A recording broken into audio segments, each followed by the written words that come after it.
¿Quién se acuerda de lo que vimos? ¿Quién me puede hacer un pequeño resumen?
¿Nadie? ¿No se acuerdan? ¿No repasaron? ¿Recuerdan que hablamos del controller la clase pasada? ¿Qué era el controller o el contralor?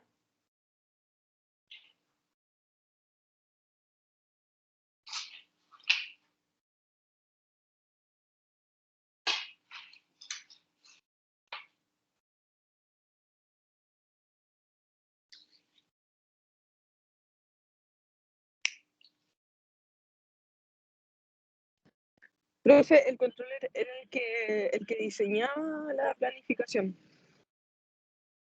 las actividades, el que diseñaba la planificación de la empresa del control de gestión. El que realiza el diseño y el control de gestión. Sí, el diseño. Dentro de una de las funciones que tiene, ¿cierto? Tenía varias. Sí. Y además de diseñar, ¿qué otra función importante tenía?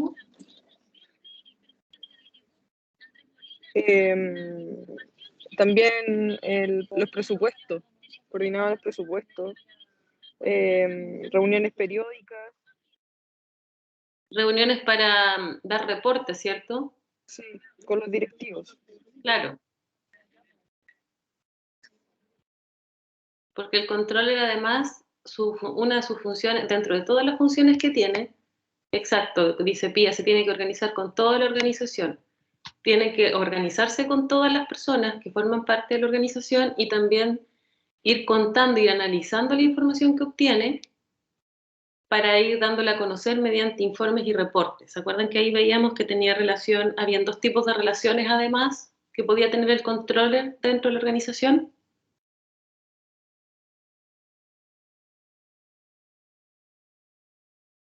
Y ese tipo de comunicación, esos dos tipos eran para las empresas que estaban organizadas en unidades comerciales.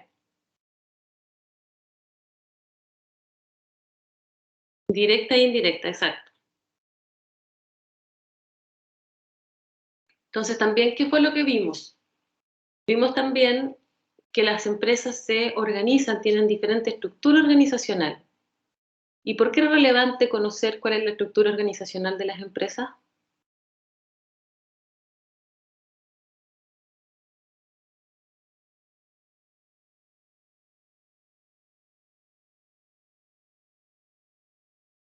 ¿Recuerdan que vimos tres tipos de formas de organizarse?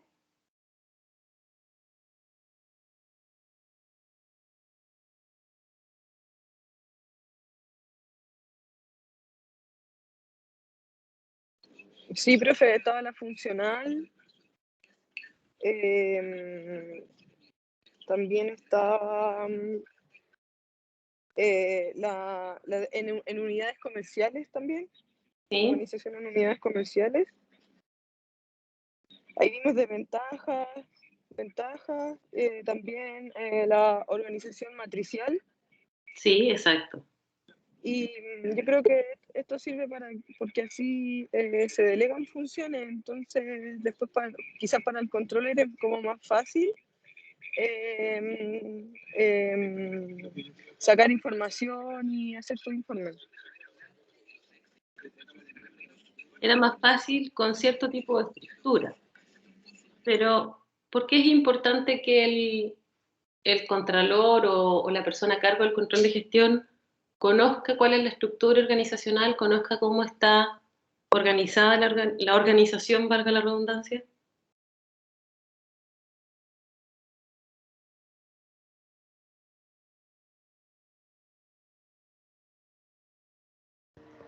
Profesora, porque de esta forma, si es que uno conoce bien cómo funciona la organización, puede tomar la estrategia que vayan de acorde, o sea, acorde con esa organización, que sean las mejores.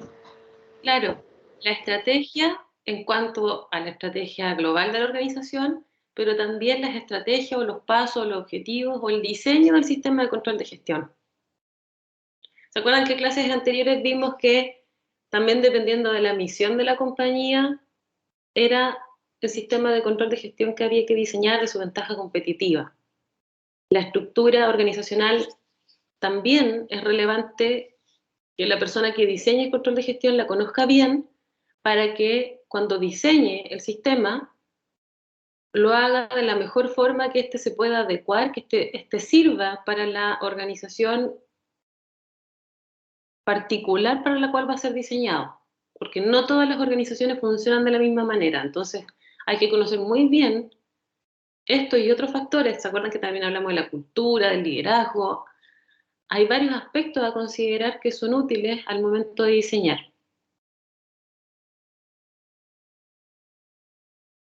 Ya, Fiorella, estoy leyendo tu chat. Voy a incluir a Estefanía entonces mientras en la lista. Me imagino que eso también le preocupa, que no se puede conectar a tiempo cuando yo paso la asistencia. ¿Ya? Hay cualquier cosa me van comentando. Bueno, entonces, vimos también en la clase anterior cuál es la diferencia entre la planificación estratégica, la planeación estratégica, el control administrativo de gestión y el control de las tareas. Fuimos viendo también cómo cómo se interrelacionan y las diferencias características de cada uno de ellos. Eso como resumen de lo que vimos en la clase anterior. Ahora, para seguir avanzando, tal cual como les decía, las estrategias son diferenciadas dependiendo el tipo de estructura que tiene la empresa. Entonces, el control que vamos a ejercer va a ser distinto también. Por lo tanto, vamos ahora a entrar un poco más de lleno a cómo es el control, las diferencias que tiene el control de acuerdo a las características de la organización en cuanto a su estructura. Entonces, en base a esto, podemos decir que hay muchos factores que influyen junto con la estructura de la organización y en el proceso de control de gestión que va a tener una empresa.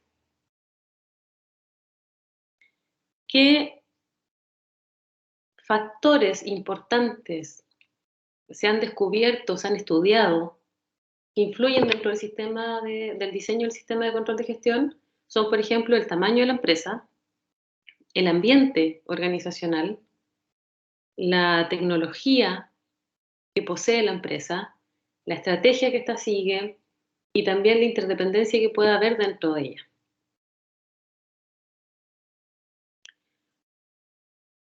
Como el control de gestión tiene como objetivo principal ayudar a implantar las estrategias, lo que vamos a ver en las láminas que vienen es el análisis de cómo se cree que estas distintas estrategias pueden influir en el proceso de control de gestión. Lo que vamos a ver, hay que tener presente también que es una forma general de ver lo que es la teoría y que en la práctica, obviamente, dependiendo de las situaciones, esto va a ser distinto. No tienen que tomar esto como que es lo que hay que hacer y esta es la forma, sino que es una guía de cómo diseñarlo, cómo puede afectar al sistema de control de gestión, pero al momento de aplicarlo, como les decía, pueden haber diferencias. porque además es solo una guía y no es algo que se pueda aplicar en estas diferentes estructuras a rajatabla.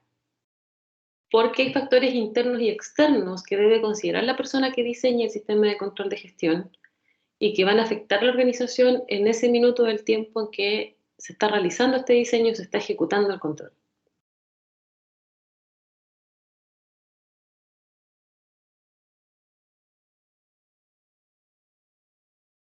Vamos a ver entonces cómo se implanta un control, primero en una estrategia a nivel corporativo.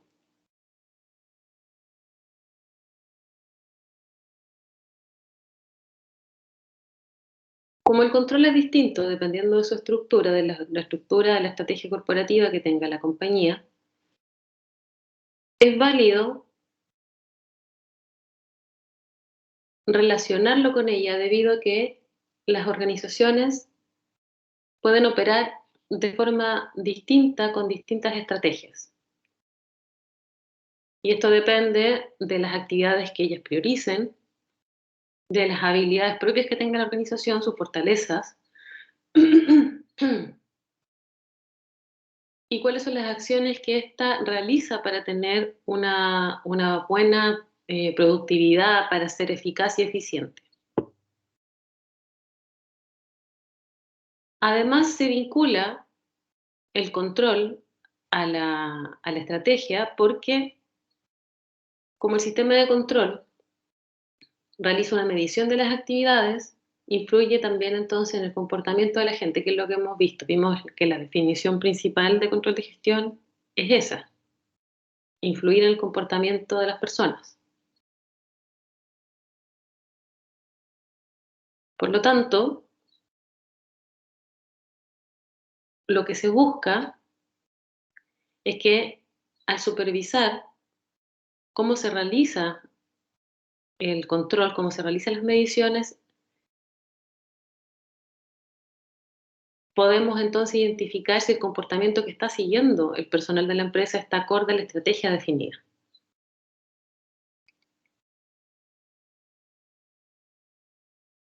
Entonces vamos a ver cuáles son las implicaciones en la estructura de la organización. Como vimos en las clases anteriores, la estrategia corporativa sería una línea continua donde en un extremo tenemos la estrategia de una sola industria y al otro extremo la diversificación no relacionada. ¿Se acuerdan qué diferencia había?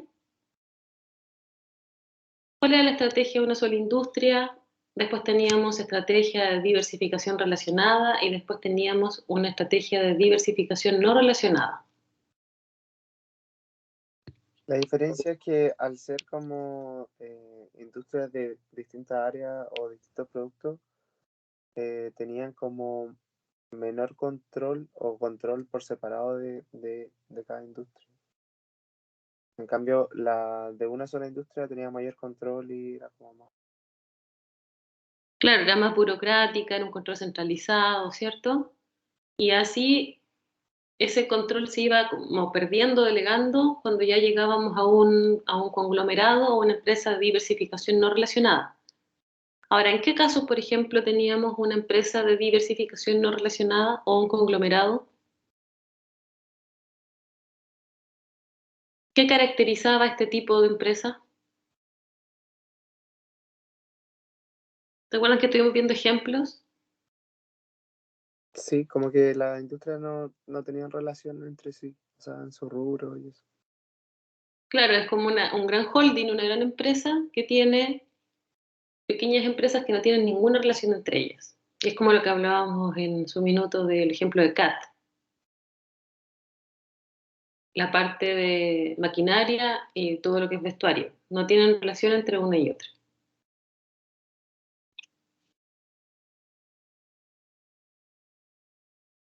Bueno, tal como vimos y como mencionaron ahora también ustedes, como existen diferentes estrategias corporativas, también existen diferentes estructuras de organización y por lo tanto diferentes formas de ejercer control. En la empresa de una sola industria podríamos ejercer un mayor control porque la forma en que está organizada permite que se realice un control mucho más detallado, exhaustivo y por los miembros superiores de la organización, porque estos están involucrados en todos los procesos de ella. En cambio, cuando tenemos un conglomerado, que son empresas que funcionan prácticamente de forma independiente, es mucho más difícil poder ejercer un control o una supervisión directa. Por lo tanto, los controles son distintos de acuerdo a la estrategia corporativa de la organización, de acuerdo a su estructura también organizacional.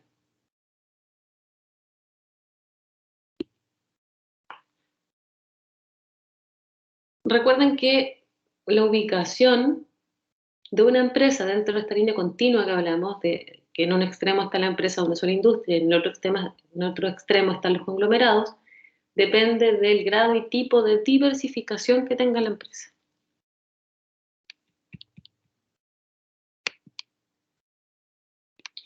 En el esquema que estamos viendo acá, podemos ver cuáles serían las implicancias de las distintas estrategias corporativas dentro de la estructura de la organización. Tenemos entonces en esta columna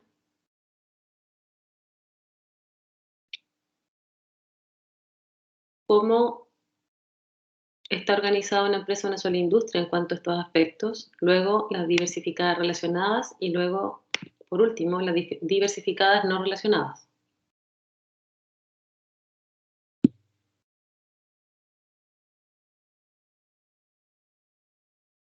En el primer extremo de la empresa de una sola industria, podemos ver que en general este tipo de empresas está organizada por funciones. Su estructura organizacional, entonces,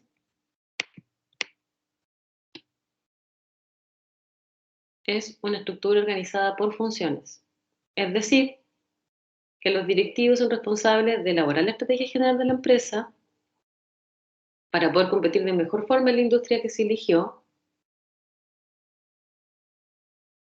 y también son los encargados de elaborar estrategias funcionales en áreas como, por ejemplo, el de producción, de marketing, de investigación y desarrollo, entre otras.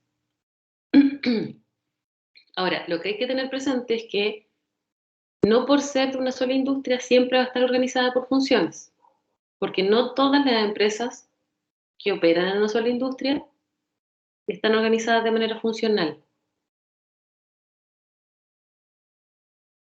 Ejemplos de empresas que son de una sola industria, pero que no están organizadas de manera funcional, son, por ejemplo, los restaurantes de comida rápida,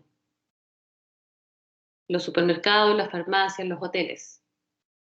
Todo lo que les mencioné son empresas que están en una sola industria, pero estas están organizadas en unidades comerciales, no por funciones.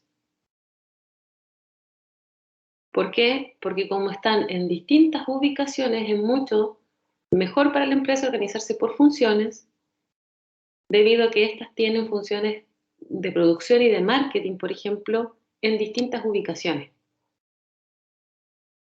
Y entonces, para que vean ejemplos de que no siempre se cumple el que una sola industria esté organizada por funciones. Pero por el otro lado, los conglomerados, que son las diversificaciones no relacionadas, todas ellas están organizadas en unidades comerciales que son relativamente autónomas.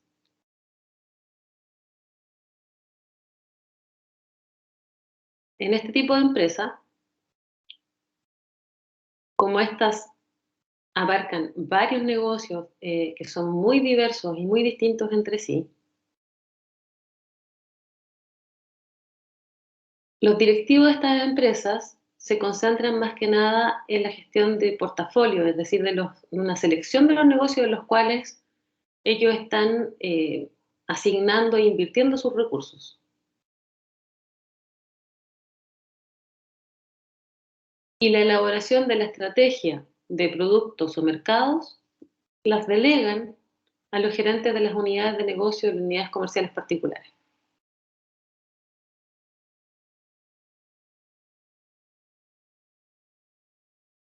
En cuanto al conocimiento de la directiva sobre la industria, en el caso de la empresa de una sola industria, es probable que los ejecutivos o los directivos de esta empresa tengan un conocimiento bastante detallado de la industria donde está centrada su empresa.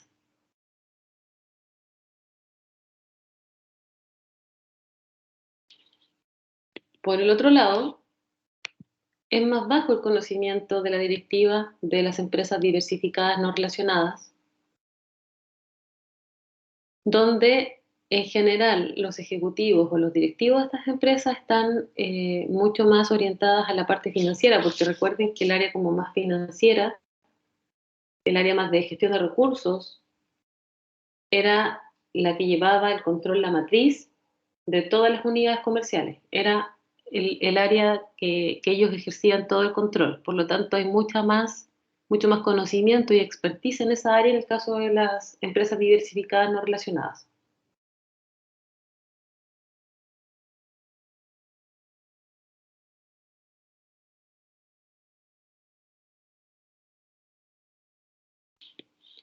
En cuanto a antecedentes funcionales en la gerencia corporativa, en una sola industria, una experiencia operativa importante, ya sea en producción, marketing, investigación y desarrollo, y como hablábamos, mucho más financiera en el caso de las diversificadas no relacionadas. La autoridad para tomar decisiones es más centralizada en la empresa o una sola industria y más descentralizada en el caso de las diversificadas no relacionadas.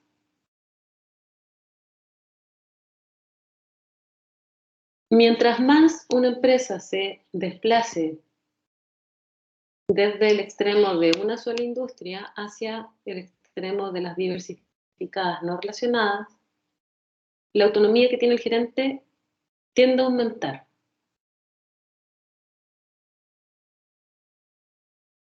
Y eso es debido principalmente a dos razones. La primera es que los directivos de las empresas diversificadas no relacionadas pueden no poseer el conocimiento ni la experiencia para tomar decisiones que son estratégicas y operativas dentro de un conjunto de unidades comerciales. Y por otro lado, hay poca interdependencia entre las unidades comerciales que forman parte de un conglomerado versus lo que se produce en las empresas diversificadas relacionadas y en las de una sola industria, en las cuales hay un mayor involucramiento por parte de los directivos, hay mayor intervención.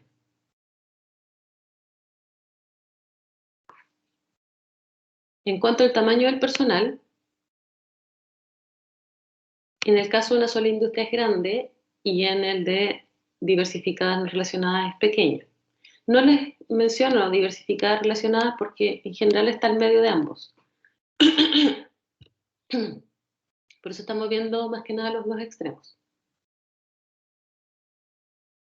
Esto debido, el tema del tamaño, debido a que los gerentes corporativos participan menos en las operaciones de la unidad comercial.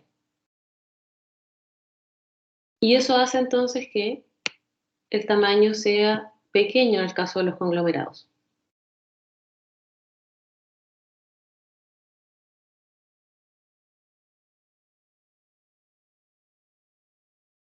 La posibilidad de ascenso es alta en las empresas de una sola industria y es baja en los conglomerados.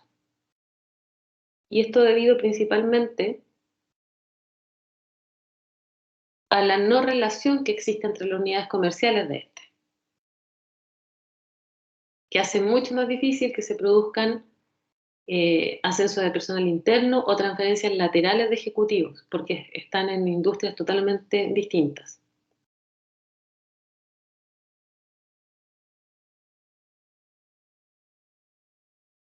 Y en cuanto a la cultura corporativa, es más débil también en los conglomerados.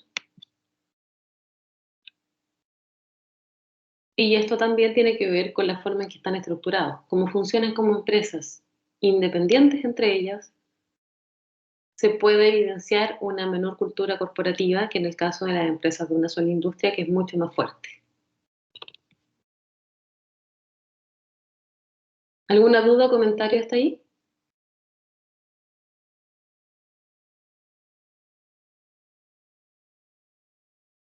Sí, profesora, yo tengo una duda.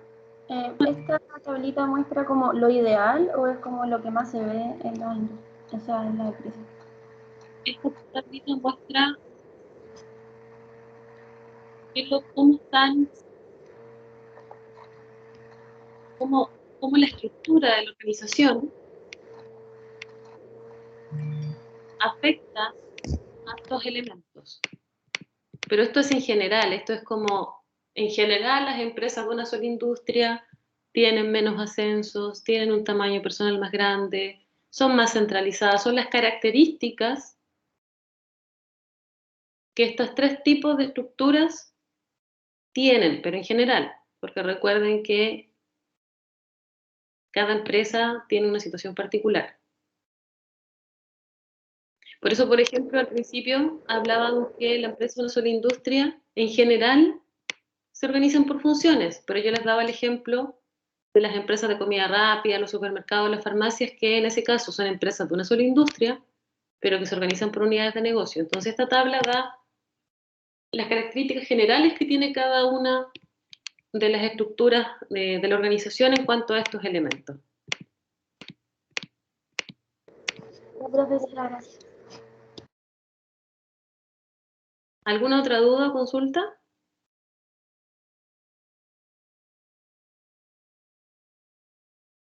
Profe, a mí me confunde igual la estructura entre las funciones y la unidad de negocio.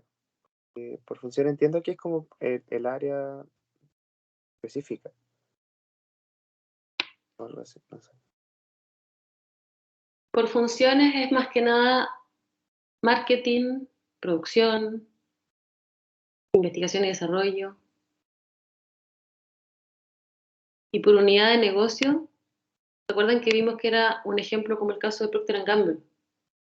La unidad de negocio de jabones, unidad de negocio de champú. O si hablamos de una empresa, por ejemplo, como CMPC, cartones, cartulinas, papel higiénico, Tichu le llama a CMPC, si mal no recuerdo.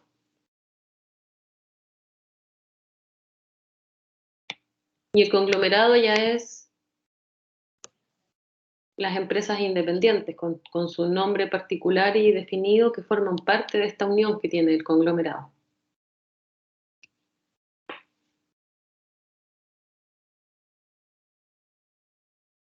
Ya, profe, muchas gracias. Ahí como que sí. ¿Se entendió un poco más? Sí. Gracias. Ya. Entonces recuerden, por funciones es el área de marketing, el área de contabilidad, el área de producción, las funciones que tiene la empresa, el área de finanzas. Es como la típica estructura que uno conoce. Pero unidad de negocio, unidad comercial, ya está más orientado a dónde estoy compitiendo. Estoy compitiendo en el área de papeles, estoy compitiendo en el área de cartulina, estoy compitiendo en el área de papel higiénico, estoy compitiendo con Procter & Gamble en el área de jabones, en el área de pañales. Unidad de negocio. Entonces recuerden que cada unidad de negocio tenía, por ejemplo, su área de producción y su gerente del área de producción de jabones, del área de producción de champú. No era común como en la empresa de una sola industria. En el conglomerado teníamos ahí las empresas de los rubros que son distintos y que forman parte de este gran holding o gran empresa matriz.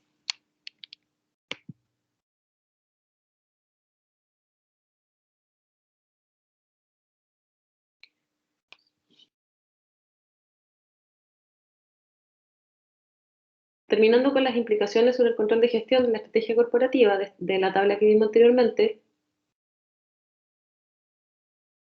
es que con independencia de la estructura que tenga la organización y que también formulada esté, no puede llevarse a cabo si no tiene un buen sistema de control de gestión.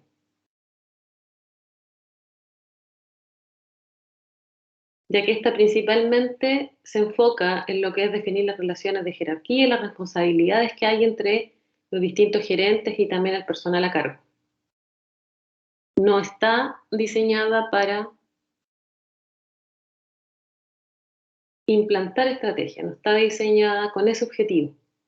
Por lo tanto, se requiere que exista un buen sistema de control de gestión que se adapte a esta estructura para poder implantar de mejor forma las estrategias de la compañía.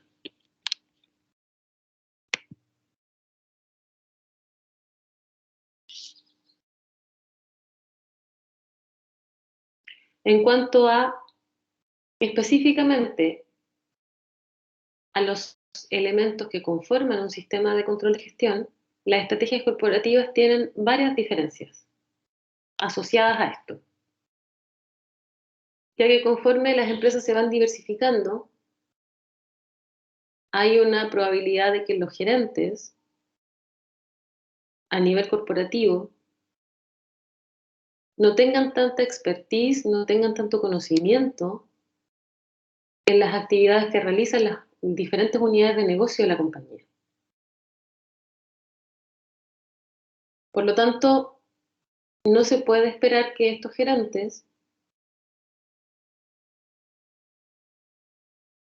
los gerentes de las empresas que son muy diversificadas, controlen los negocios, todos los negocios en los cuales participa la empresa de forma detallada en cuanto a sus actividades y en la evaluación de desempeño.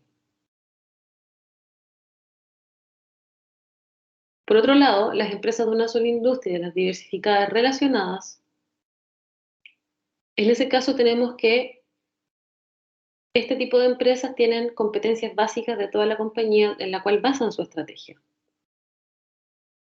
Y es la estrategia que comparte la mayor parte de las unidades de negocio de estas compañías.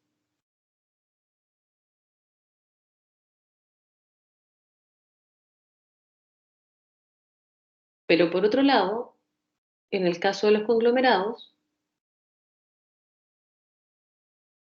sabemos que los niveles de interdependencia que existen entre las compañías que lo conforman son muy bajos.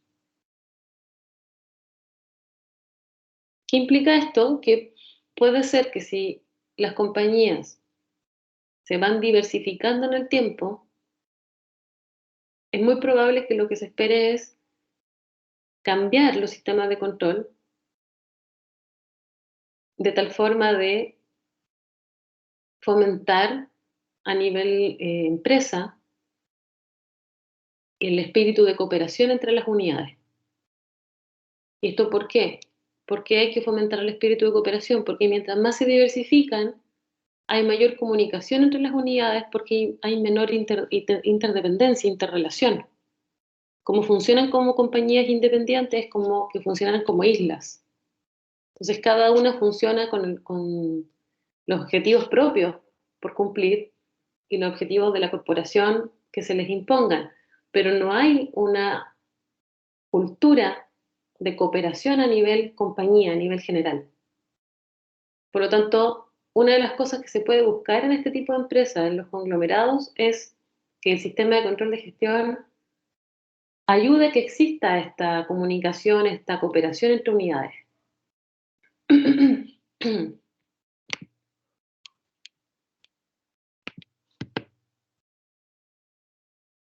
Tenemos entonces en este esquema, en esta figura, cuáles serían las tendencias de los elementos que forman parte del sistema de control de gestión, que son los que están en la primera columna, y cómo van cambiando de acuerdo a cómo las empresas están organizadas, de acuerdo a su estrategia corporativa.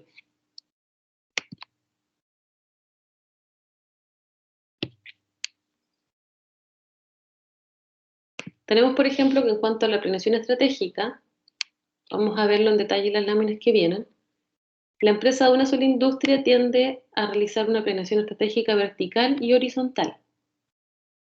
Y las diversificadas no relacionadas, solo vertical. Los presupuestos, que es otro elemento importante en un control de gestión, ¿El gerente de la unidad de negocio tiene control relativo sobre la formulación del presupuesto? En el caso de una sola industria, eso es bajo, porque el presupuesto, en el caso de una sola industria, es generado por el gerente corporativo. Ese es el que lleva control sobre todo. Y en las diversificadas no relacionadas, el control del gerente de la unidad de negocio sobre el presupuesto es alto. Basa su control sobre el presupuesto, y esto también porque tiene una mayor lejanía, no puede ejercer una supervisión tan directa sobre la unidad de negocio.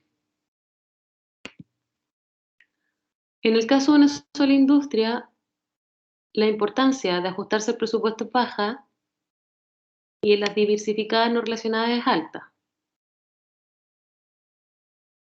En el cálculo de precios de transferencia, en el caso de una sola industria, la importancia de la fijación de precios de transferencia es alta y en el caso de las diversificadas no relacionadas es baja. ¿Qué es un precio de transferencia? Les voy a dar una definición cortita, también lo vamos a ver en detalle más adelante. El precio de transferencia sería un mecanismo que se establece dentro de la organización, se define, de tal forma que se pueda distribuir el ingreso dentro de dos o más unidades que son responsables del desarrollo de los productos. Por ejemplo, tenemos la unidad de producción y el área de marketing. Como el área de producción y el área de marketing están relacionados en lo que es la venta y distribución del producto, lo que hay que establecer es cómo se distribuye el ingreso que la venta de este producto provoca. ¿En qué porcentaje? Cómo la influencia de la producción y cómo la influencia del marketing están aportando lo que es el ingreso obtenido por los productos. Eso es el mecanismo de precio de transferencia.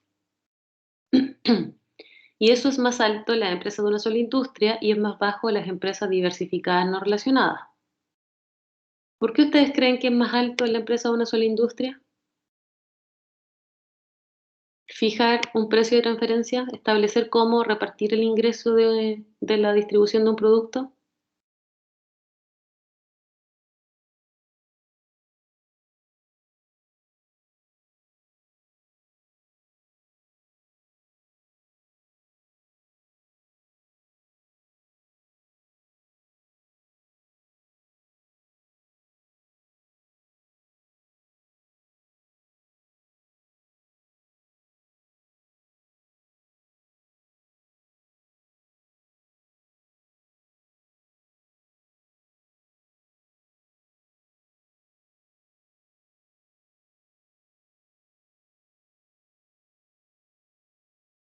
¿Cómo está organizada el área de producción y marketing en la empresa de una sola industria versus en las empresas de diversificación no relacionada?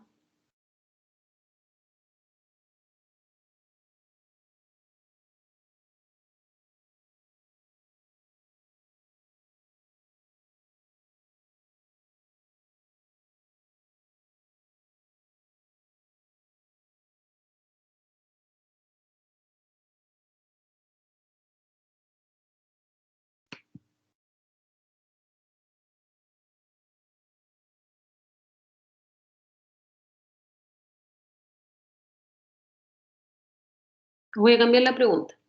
Cuando desarrollamos un producto en una empresa de una sola industria, uno o más productos, cada producto tiene un área de producción y marketing diferenciada.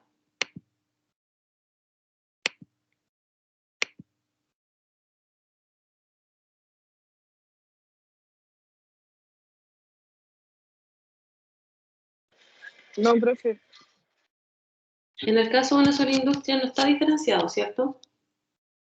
O sea, yo puedo, Sí. por ejemplo, puedo producir medicamentos, diferentes tipos de medicamentos, pero voy a tener un área de marketing o un área de producción. Estoy dando un ejemplo nada más. Entonces, ¿cómo puedo saber si el medicamento A fue más importante el marketing y en el medicamento B fue más importante la producción en cuanto al desarrollo del producto y a su distribución? No tengo claridad para poder hacer esa división, ¿cierto? Por eso es importante establecer estos precios de transferencia donde yo diga, a ver, el producto A, el porcentaje de su desarrollo del producto hasta su distribución fue mayor o fue en un 50% producción y en un 50% marketing. Y en el caso del B, un 70% de producción y un 30% de marketing. Y así se distribuyen los ingresos entre los departamentos.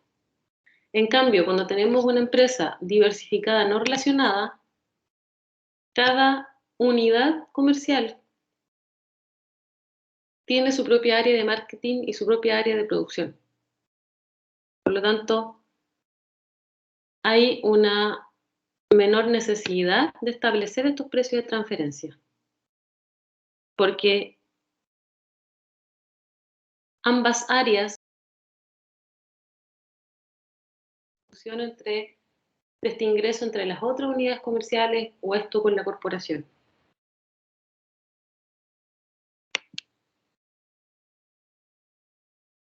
Flexibilidad de la proveeduría, que es del proveedor, es limitada en una sola industria y es con fijación de precios en mercados que son más distantes en el caso del conglomerado.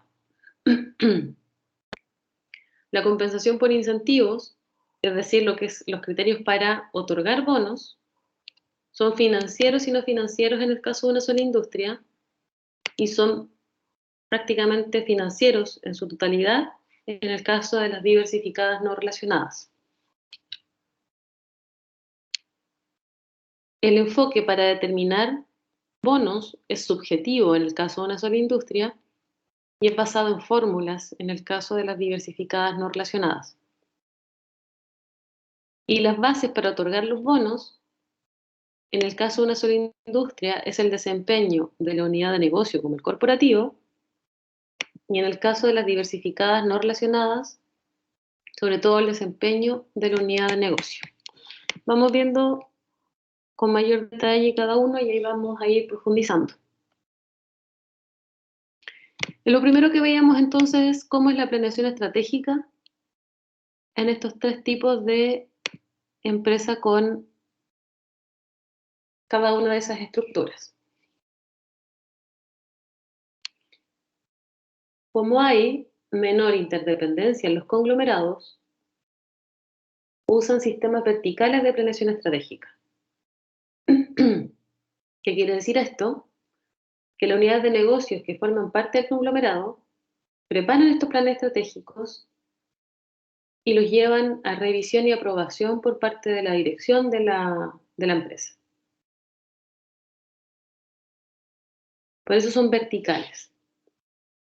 Profe, le quería consultar si estaba compartiendo pantalla o se la quitó, no sé. ¿Qué se Creo que salió? no veo. Me parece que sí estoy compartiéndola todavía, pero voy a compartirla de nuevo. ¿Se ve ahora? Ahí sí, profe. Ya, no sé qué pasaría, me aparecía todavía como que estaba compartiéndose. Ya. El esquema sí lo vieron, ¿cierto? Eso se veía.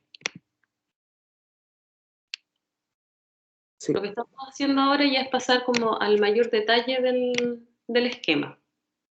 Entonces, como les decía, en el caso de los conglomerados, usan sistemas verticales de planeación estratégica y esto principalmente porque hay menos interdependencia entre las unidades de negocio. Por lo tanto, a nivel horizontal entre las unidades de negocio no hay relación, sino que es vertical, es hacia arriba. La unidad de negocio realiza sus planes estratégicos y va hacia arriba, ¿cierto? Piensen en un organigrama, va hacia arriba del organigrama y valida esta información con los directivos y busca la aprobación de ellos para poder implantar estas estrategias. Pero como en las empresas de una sola industria y en las diversificadas relacionadas hay mayor interdependencia, ahí tenemos la forma de planear la estrategia tanto vertical como horizontal.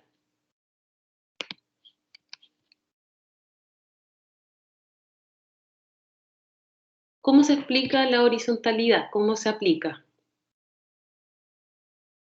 Podría, por ejemplo, un equipo elaborar un plan estratégico conjunto donde establezca cuáles van a ser las sinergias que van a existir entre las diferentes unidades de negocio del grupo. Cuando definen entonces la estrategia y realizan el plan estratégico, este equipo, que es un equipo donde hay integrantes de las unidades de negocio del corporativo, este equipo entonces establece cuáles serían las actividades en común, las dependencias que existen y la relación que va a existir entonces entre las diferentes unidades de negocio, donde va a quedar claro cuáles son las acciones que ellos deben seguir. Y esto después, obviamente, tienen que someterlo también a aprobación. Por lo tanto, cuando tenemos unidades de negocio individuales, podemos detallar cuáles son las estrategias, cuál va a ser el plan que la unidad de negocio en particular tiene que seguir de forma propia, individual, pero además puede incluir un apartado donde diga cuál es esta sinergia, esta relación con las otras unidades de negocio. Por eso ahí tenemos horizontal y vertical.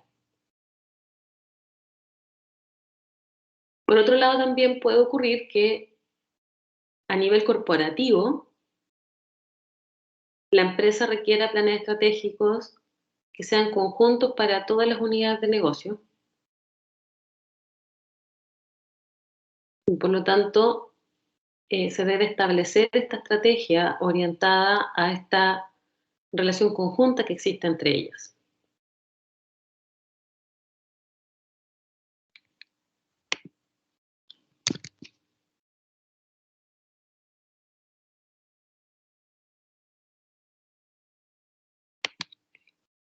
Como les decía, igual ahí este equipo lo realiza o lo pueden realizar la planeación estratégica los gerentes de la unidad de negocio, pero igual es bueno que lo sometan a revisión de las otras unidades, sobre todo si hay esta sinergia o estas interdependencias que hay que dejar claras y hay que poder identificar y establecer porque luego van a ser controladas. Entonces todos deben estar al tanto y todos deben aprobar lo que se está realizando. En cuanto a los presupuestos,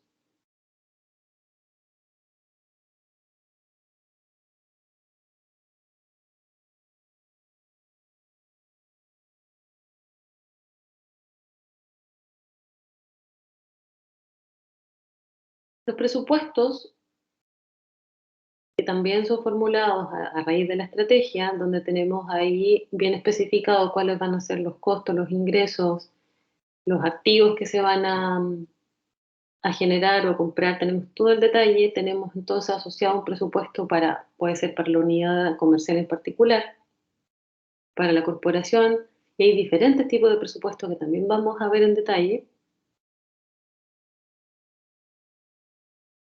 Son un medio para ejercer control, para medir si estamos o no ajustándonos al presupuesto. Por lo tanto, como son usados como medio de control, también existen diferencias entre cómo los utilizan las empresas de una sola industria versus cómo lo utilizan los conglomerados. ¿Y por qué es menos utilizado las empresas de una sola industria? Es porque tienen una interacción más frecuente los directores o los gerentes generales con el personal. Por lo tanto, ejercen otro tipo de supervisión más directa. Lo utilizan menos como una herramienta de control. Se utiliza de todas formas, pero no es tan usado en general como, por ejemplo, lo hacen los conglomerados. Donde en un conglomerado hay mucho menos relación entre el directivo o el gerente general con toda la organización. Por eso, la forma de ejercer control en los conglomerados es mucho más usada a través del presupuesto, de que se cumplan los presupuestos.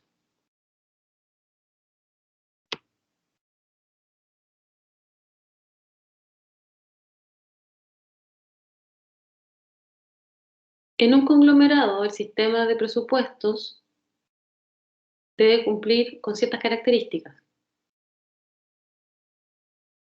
Y es que los gerentes de la unidad de negocio tienen mayor influencia en la elaboración de los presupuestos. ¿Por qué? Porque son ellos quienes tienen mayor información sobre los productos de los mercados, tienen mucho mayor conocimiento de del conocimiento que tiene el director ejecutivo. Recuerden que los conglomerados, el director ejecutivo o el gerente general tiene un conocimiento más general, tal cual su nombre, que lo que tiene el gerente de una empresa de una sola industria, que tiene un conocimiento mucho más específico de toda la organización y mucho más detallado, es más especialista. Y por otro lado, otra característica es que, tal cual veíamos en la lámina anterior, como no existen estos otros controles más informales, como esta supervisión más directa, esta relación interpersonal con las personas, el director ejecutivo de los conglomerados ejerce mayor control a través del presupuesto, en que éste se cumpla.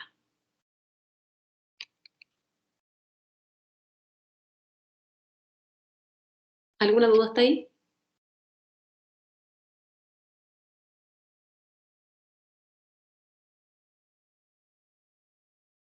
Es harta información, es información nueva, así que vayan preguntando si les van quedando algunas dudas.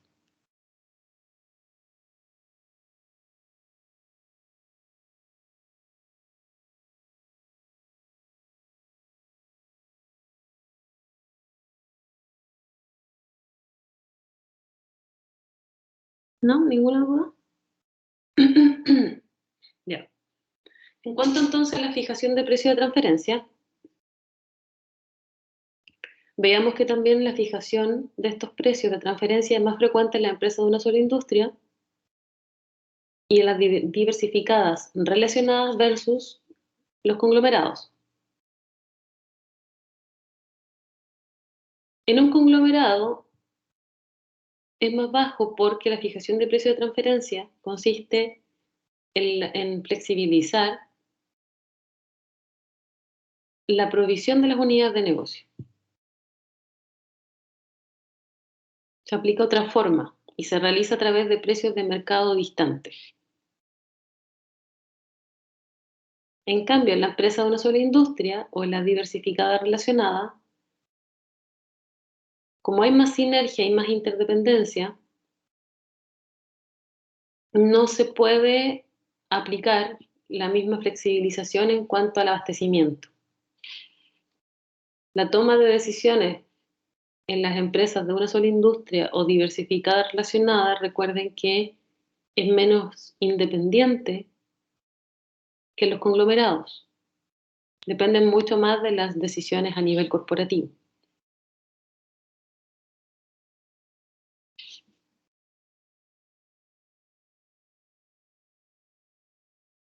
En cuanto al elemento de la compensación por incentivos,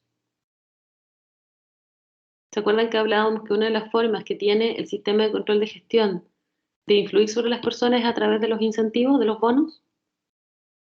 Bueno, esto también entonces hay diferencias o tiene diferencia de acuerdo a la estructura de la organización. También difiere en cuanto a cómo está establecida la estrategia corporativa.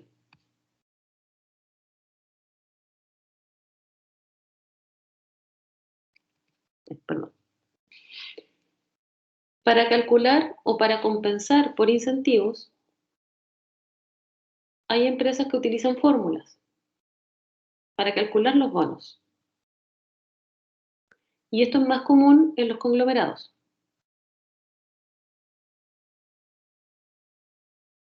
¿Por qué se usan fórmulas? Porque basan el cálculo de los bonos en medidas financieras, en medidas cuantitativas.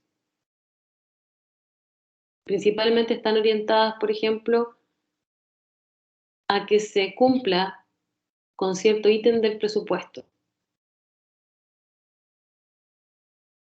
Y si se cumple, se supera ese valor, se entrega un bono.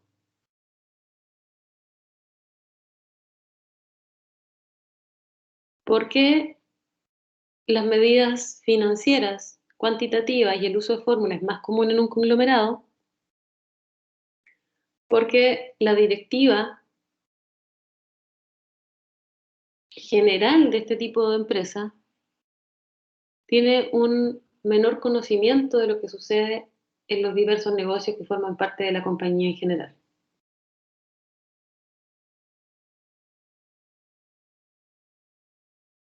Y a diferencia de los conglomerados, las empresas de una sola industria y diversificada relacionada compensan a sus gerentes, a su personal, en factores que son más subjetivos, usan menos las fórmulas.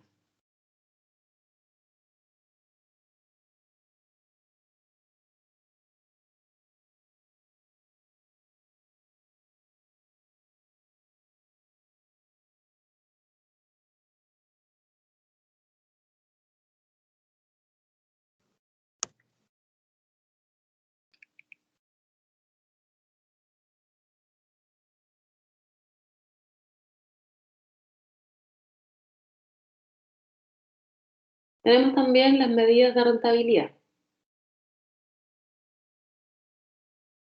En el caso de las empresas diversificadas no relacionadas, el bono de incentivo se basa en la rentabilidad de la unidad, más que en la rentabilidad global de la empresa.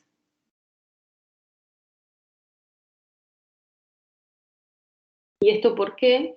Porque recuerden que en un conglomerado cada unidad funciona como una empresa independiente, por lo que se quiere fomentar a que los gerentes funcionen como si fueran dueños de su propia empresa. Se quiere motivar a esto. Y por eso, en general, las medidas de rentabilidad son asociadas a la propia unidad y no a lo que la compañía completa quiere. Conversamos hace un rato que en algunos casos el sistema de control de gestión también en su diseño puede considerar la cooperación. Si, por ejemplo, quisiéramos que haya una mayor cooperación entre unidades, que haya una mayor interrelación, una de las formas que podríamos sugerir o llevar a cabo sería, por ejemplo, que el bono de incentivo no solo fuera el de la unidad comercial, sino que fuera también asociado a la rentabilidad de toda la organización. Por lo tanto, ahí sí me va a importar que la unidad de negocio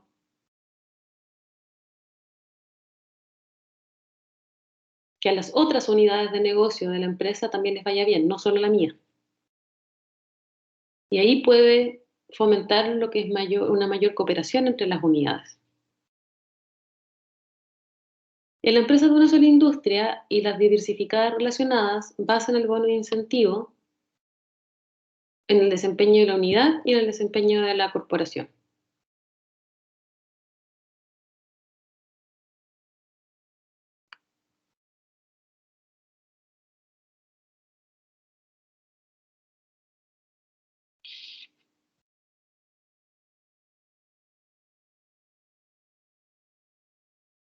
Cuando tenemos interdependencia entre las unidades,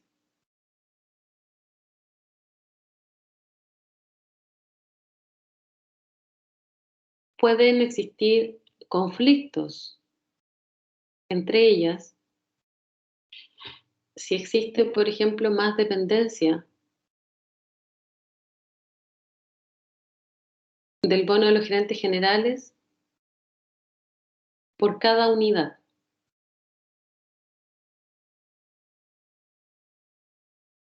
¿Y esto por qué? Porque si lo basamos en el desempeño de cada unidad, en este tipo de empresas que son más interdependientes que la de una sola industria y la diversificada relacionada, pueden surgir conflictos orientados a considerar que es injusto que cierta unidad tenga un mayor bono, siendo que tienen una base común en cuanto, por ejemplo, al marketing, en cuanto a la investigación y desarrollo. Por lo tanto, como hay mayores interdependencias, el juicio del personal podría ser que el bono debería ser el mismo o similar. Si hay mucha diferencia, va a provocar que hayan este tipo de conflictos.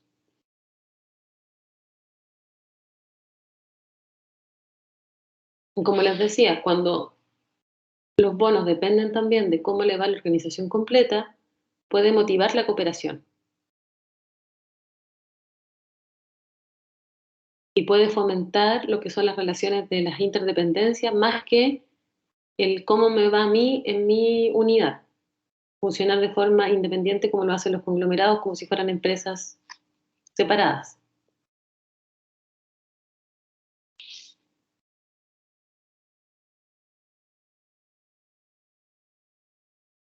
Vamos a pasar ahora a evaluar las estrategias de la unidad de negocio. Estuvimos viendo anteriormente lo que es la estrategia corporativa y cómo esta tiene implicancia en el sistema de control de gestión, y ahora vamos a ver la estrategia de la unidad de negocio. Entonces me gustaría que me hicieran algunas consultas, observaciones, si las tienen, de lo que vimos hasta ahora. Como les decía, son cosas nuevas, no son fáciles de digerir ni de visualizar, por lo tanto, plantéenme dudas si las tienen o comentarios, para saber que les está quedando claro, para que les vaya quedando claro.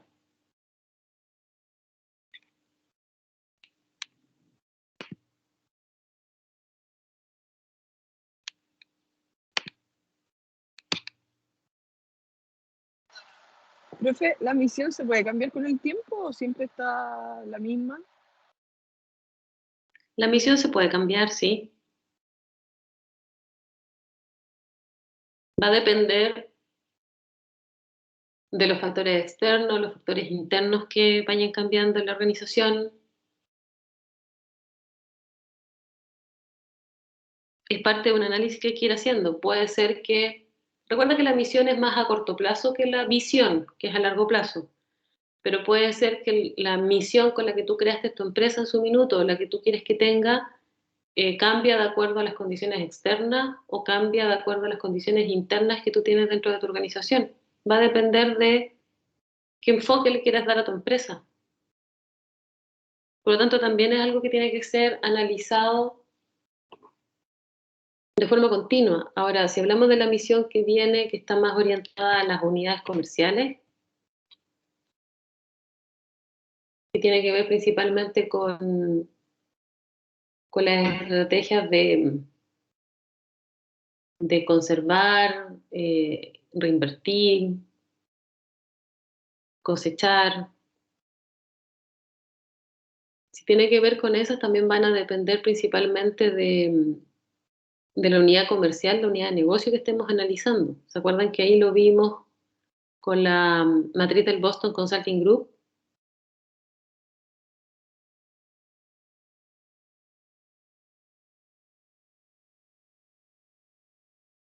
Por lo tanto, por unidad de negocio, la misión es aún más dinámica que la misión corporativa.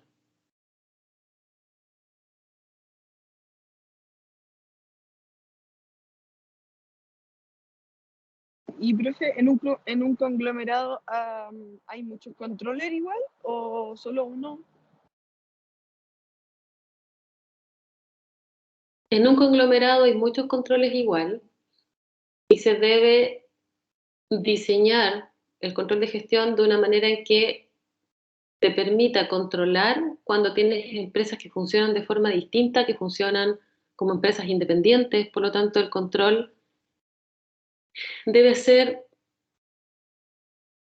si bien no es tan directo como en el caso de las otras empresas y está más relacionado a lo financiero, también tienes que ejercer control porque tienes que saber que todas las empresas que forman parte de tu organización están cumpliendo con lo comprometido. Por eso te decía que principalmente es financiero, porque como tienes empresas de diferentes ámbitos o localizadas en diferentes ubicaciones geográficas, el mayor control es a través del cumplimiento del presupuesto, de los presupuestos de cada una de las unidades de negocio, de cada una de las empresas que forman parte del conglomerado.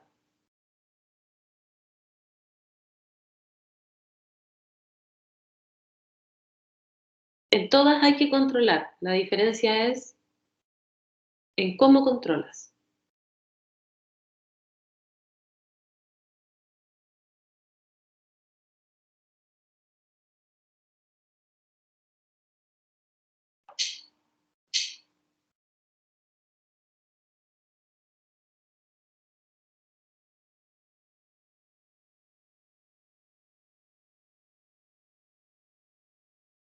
¿Alguna otra duda?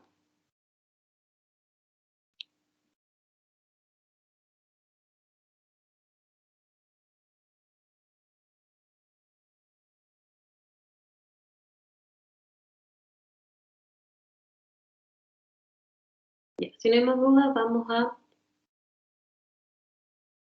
continuar. Como les decía, lo que hemos visto hasta ahora tiene que ver con la estrategia corporativa y con la estructura de la organización. Ahora vamos a ver con la estrategia de la unidad de negocio. Y vimos anteriormente la estrategia de la unidad de negocio que podía ser construir, conservar, cosechar o reducir.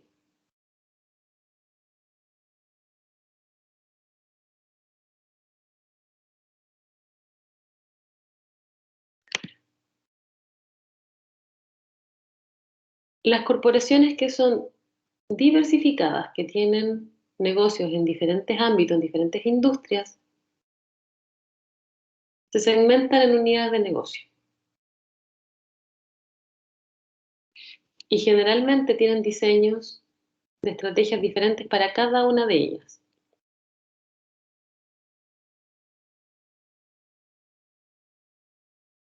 Hay muchos directores ejecutivos de este tipo de organizaciones que no aplican un control o un modelo estándar,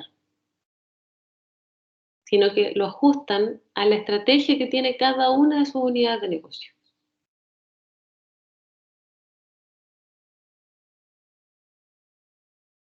Como vimos con anterioridad en un par de clases anteriores, la estrategia de la unidad de negocio depende de dos aspectos que están relacionados entre sí.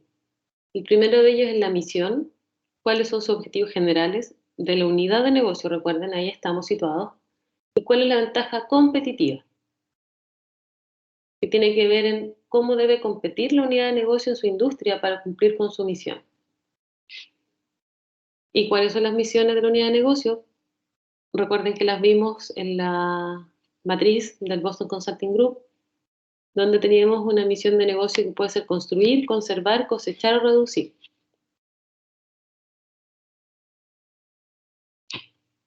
También tenemos acá, lo podemos representar en una línea continua, donde tenemos solo construcción en un extremo y solo cosechar en el otro.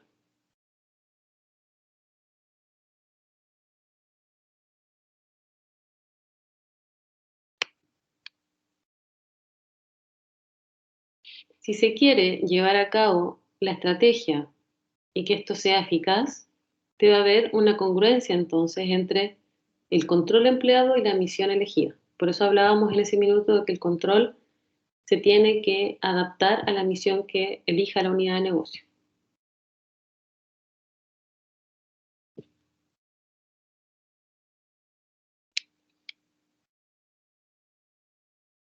Recuerden que para desarrollar ventaja competitiva, la empresa tenía la opción de diferenciarse o de establecer costos bajos.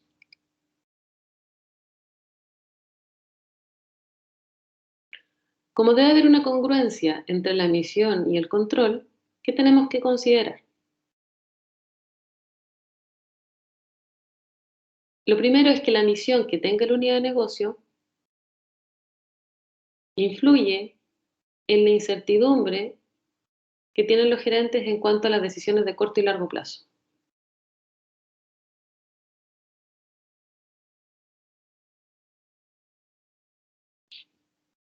Por otro lado, los sistemas de control de gestión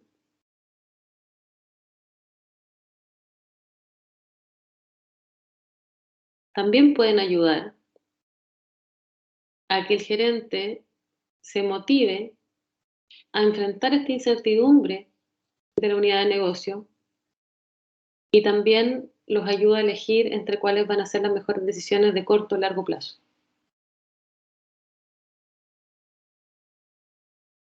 Y al igual que vimos con la estructura, diferentes misiones también es probable que requieran distintos sistemas de control de gestión.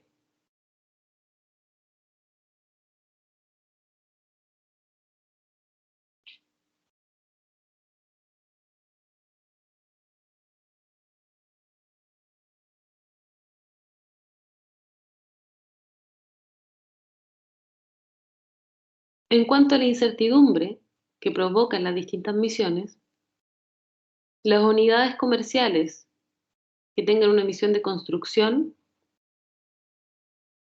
tienen una mayor incertidumbre que las de cosecha. ¿Esto por qué? Porque en general las estrategias de construcción se aplican en la etapa de crecimiento del ciclo de vida del producto y las de cosecha ya en la etapa de madurez o de declive. Por lo tanto, hay una mayor incertidumbre al momento de construir, al momento del crecimiento del ciclo de vida.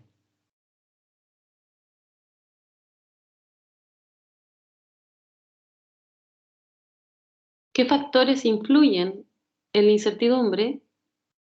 El proceso de producción, la tecnología del producto, la demanda del mercado, las relaciones con los proveedores, los compradores, los canales de distribución. Todo esto es nuevo cuando estamos en el ciclo de vida de crecimiento.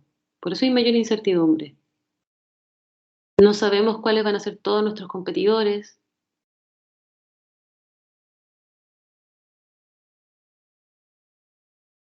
Por lo tanto, como hay mucho cambio, tenemos una mayor incertidumbre en la etapa de construcción.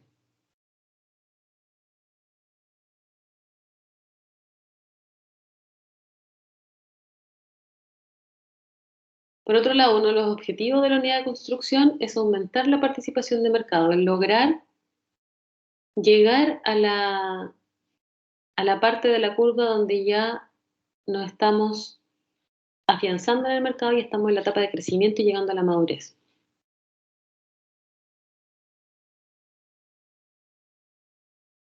También una estrategia de construcción genera mayores conflictos entre la unidad de negocio y los competidores que cuando estamos en una estrategia de cosecha. Por lo tanto, esto también genera mayor incertidumbre.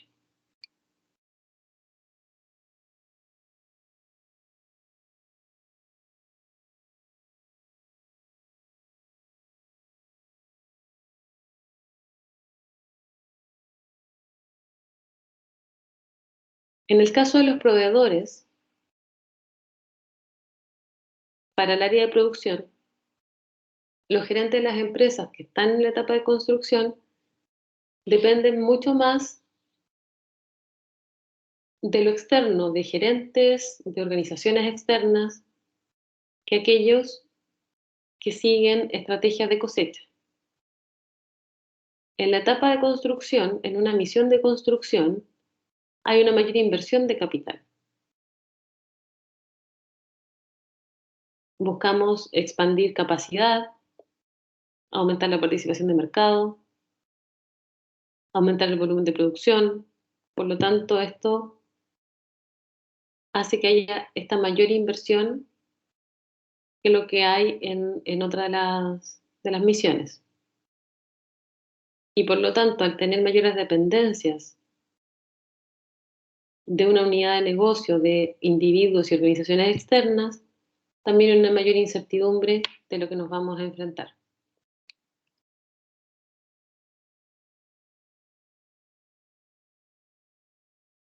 Una característica es que las unidades de negocio de construcción a menudo las encontramos en industrias nuevas, que están en evolución. Por lo tanto, otro factor a considerar es que a lo mejor es probable que este tipo de gerentes tengan menos experiencia en esas industrias. Y esto obviamente también contribuye a que haya una mayor incertidumbre al también estar relacionados con elementos externos o depender de elementos externos.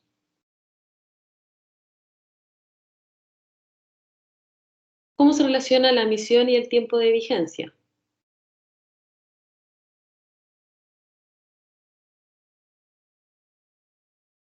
Muchas decisiones que tomen los gerentes de una unidad en construcción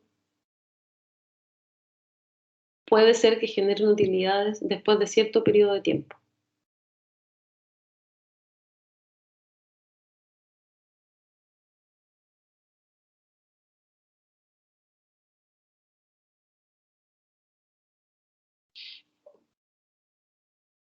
Para aumentar la participación de mercado, la estrategia debe considerar, por ejemplo, los recortes de precios, gastos en investigación y desarrollo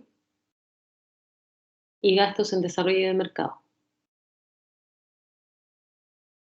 Todos estos gastos que realizo, estas inversiones, me pueden llevar a establecer un liderazgo en el mercado, pero voy a tener una menor utilidad en el corto plazo en el caso de la estrategia de construcción. Recuerden también que cuando teníamos el ciclo de vida del producto, en la etapa de crecimiento tenemos menos utilidades porque también hay una mayor inversión y todavía no logramos la participación de mercado que nos va a llevar a tener las utilidades esperadas. Una estrategia de cosecha, en cambio, obtiene mayores utilidades posibles en el corto plazo.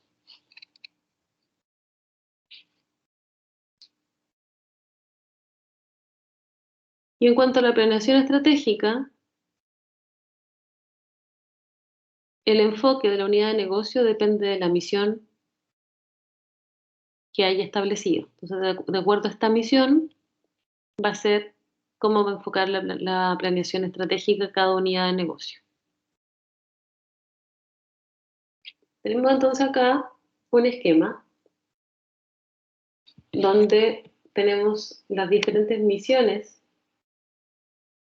estratégicas: construir, conservar y cosechar, y las implicancias que tiene con la planeación estratégica. Acá tenemos los elementos de la planeación estratégica en la primera columna.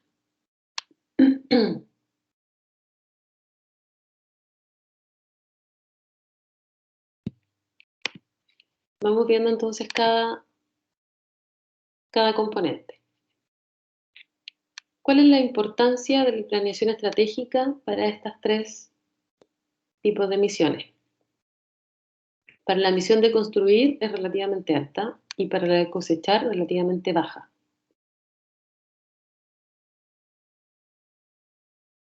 ¿Por qué es más alto en la estrategia de construcción? Porque como tenemos un ambiente que es con mayor incertidumbre, que es más riesgoso, se considera más relevante tener una planeación estratégica que nos permita conocer con más detalle las acciones que tenemos que seguir y cómo afrontar la incertidumbre del ambiente. Por lo tanto, también tenemos una planeación en un tiempo mucho más amplio que el que se establece dentro del presupuesto anual. Si el ambiente es más estable, por ejemplo, como en el caso de la cosecha, puede que no necesitemos un proceso de planeación estratégica o que sea hecho a grandes rasgos.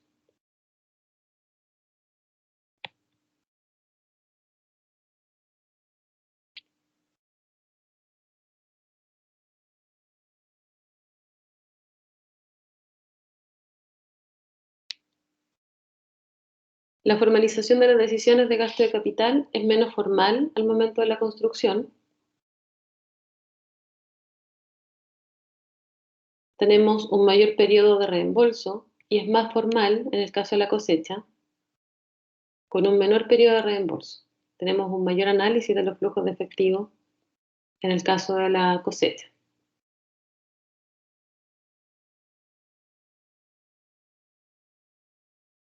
Por lo tanto, en el caso de la cosecha, el análisis del flujo de efectivo es más cuantitativo y financiero, Esto debido a que la unidad de negocio de cosecha opera en una industria que es madura y que en general es menos frecuente que realicemos grandes inversiones.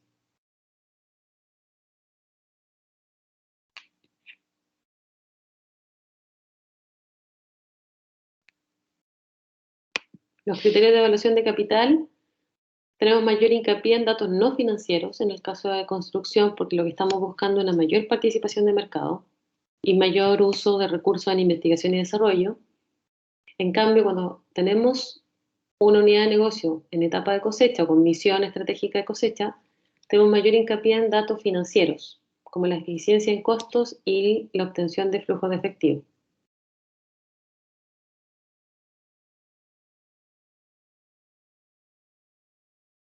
¿Y esto por qué?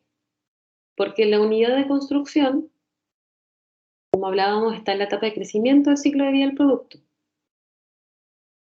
Y lo que busca la corporación es aprovechar las oportunidades de un mercado que está en crecimiento.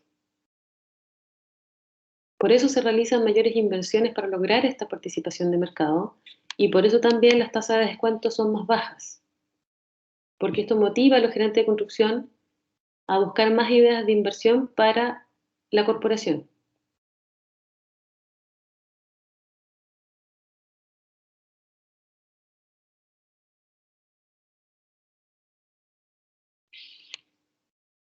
Y debido a la incertidumbre que existe,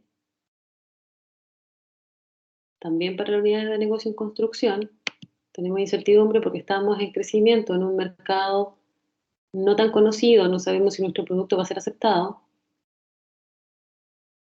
El análisis de los proyectos en esta unidad puede ser poco confiable. Tenemos un análisis que es más subjetivo y cualitativo que cuantitativo. Es menos importante el aspecto financiero, los datos financieros en la etapa de construcción, versus cuando ya estamos en una misión de cosecha. Y por lo tanto también tenemos más altos los límites a la aprobación de proyectos en la unidad de negocio. Eso en cuanto a cómo las estrategias se relacionan con la planeación estratégica.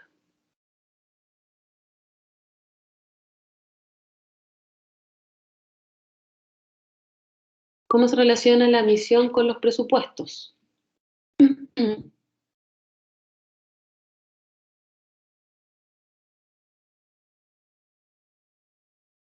En este caso,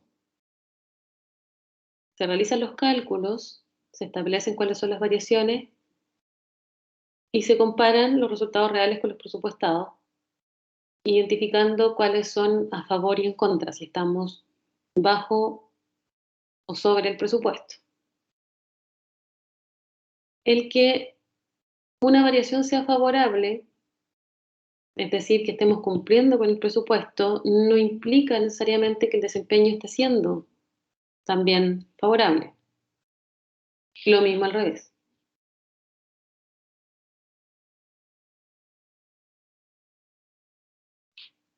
Que esta relación sea directa, es decir, que una variación favorable en el presupuesto implique un desempeño favorable, va a depender necesariamente del contexto estratégico de la unidad de negocio que estamos evaluando. Por lo tanto, mientras mayor es la incertidumbre,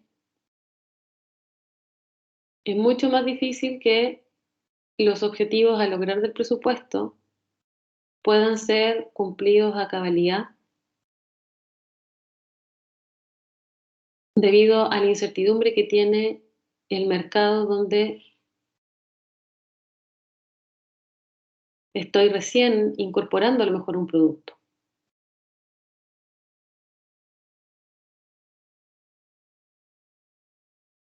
Por lo tanto, si tengo un presupuesto que es desfavorable, no necesariamente significa que mi desempeño no está siendo el correcto, porque está dependiendo mi desempeño de factores adicionales, de la incertidumbre en la cual estoy sometido.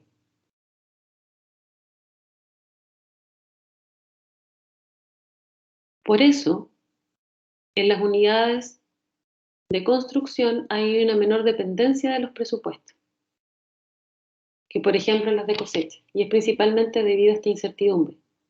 Aquí, como hay otros factores que me están impidiendo a lo mejor cumplir con el presupuesto establecido, no puedo decir que por no cumplir con el presupuesto estoy haciendo mal mi trabajo.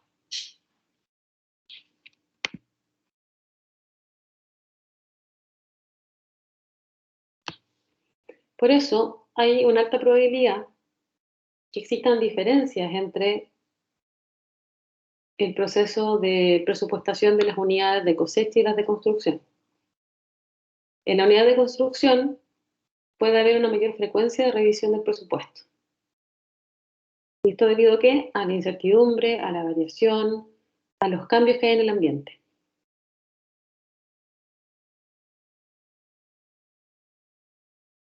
Y también, por lo tanto, los gerentes de la unidad de negocio en construcción pueden tener mucha más influencia en lo que es la elaboración y la preparación del presupuesto de la unidad, que lo que hacen en el caso de las unidades de cosecha.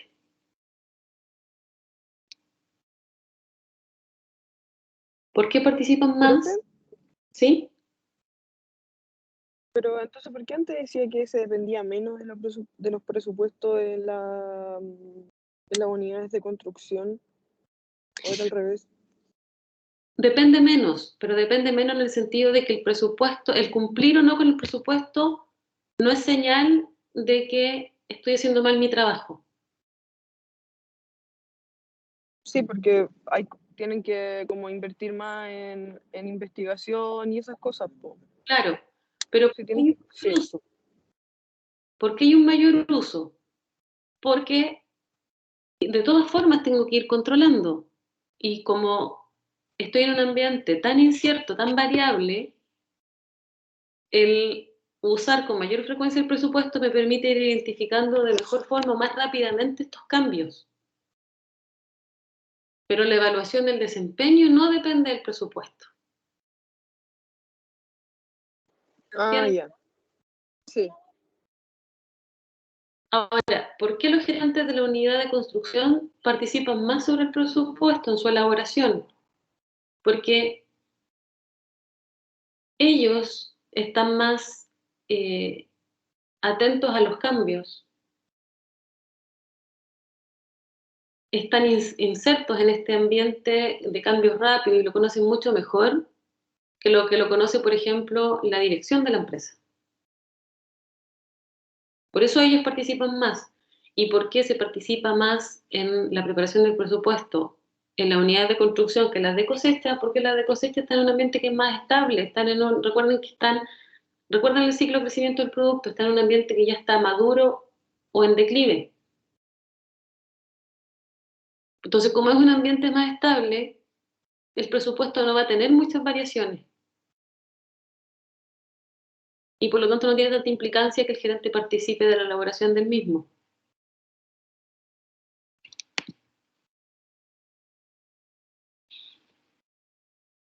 El esquema es una especie de resumen de lo que hemos visto. La función del presupuesto en una unidad de negocio de construcción se toma más como una herramienta de planeación a corto plazo. Porque como les decía, como se va ejecutando de forma más frecuente, también me permite ir haciendo ajustes y me permite ir identificando cosas en el corto plazo y ir dándome cuenta de cómo mi ambiente va cambiando. Y en el caso de cosecha, es más una herramienta de control donde me mide el desempeño. Ya puedo medir de mejor forma el desempeño en este caso. En el caso de la unidad en construcción, recuerden que no es un indicador del desempeño. Sí, en el caso de la de cosecha, porque estamos en un ambiente más estable. Es decir, tenemos menos factores que puedan influir en que mi desempeño no sea el correcto, en que yo no cumpla con mi presupuesto. ¿Pueden ocurrir? Sí. Recuerden que esto no es 0-1, no es sí o no. Pueden existir factores o casos adicionales o eventuales que surjan. En cuanto a la influencia del gerente de la unidad de negocio en la elaboración del presupuesto, es más alta en la de construcción, como lo conversamos recién, y es más baja en la de cosecha. Las revisiones del presupuesto durante el año son más sencillas en el caso de construcción y son más complejas en el caso de la cosecha.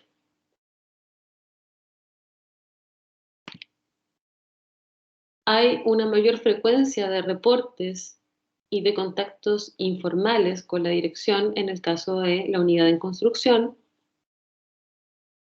sobre todo orientados a a aspectos políticos,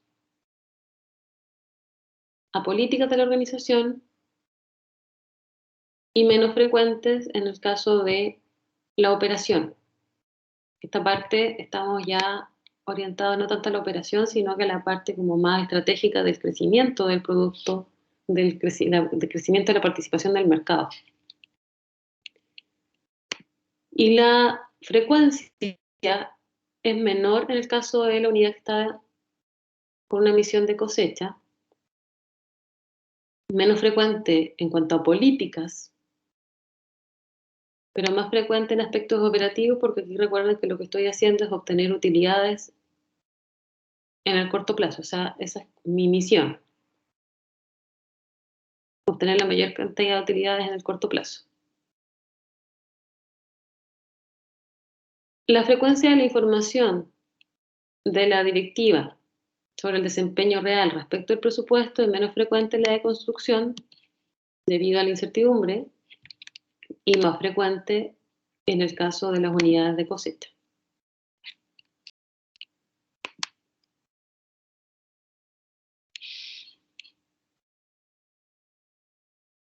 El límite de control usado en la evaluación periódica en comparación con el presupuesto es alto, pero en el sentido de flexibilidad. Es mucho más flexible el control que se ejerce a través de la revisión del presupuesto. Es decir, no me exigen cumplirlo al 100% debido a estas variaciones que hay en el ambiente.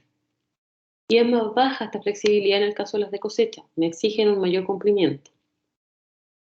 Por lo tanto, esto nos da a entender el siguiente aspecto.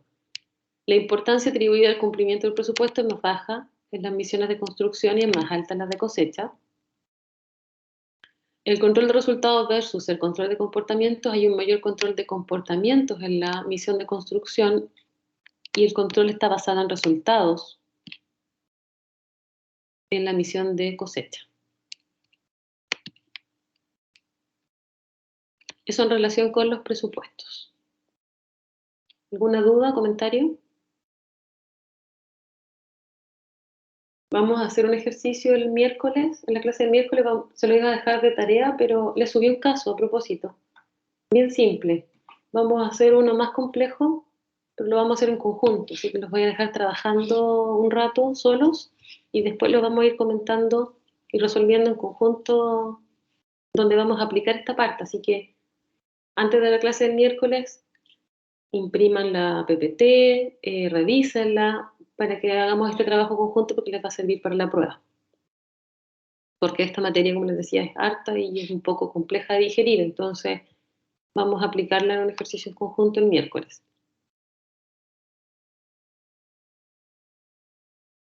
¿Cómo se relaciona la misión con los incentivos?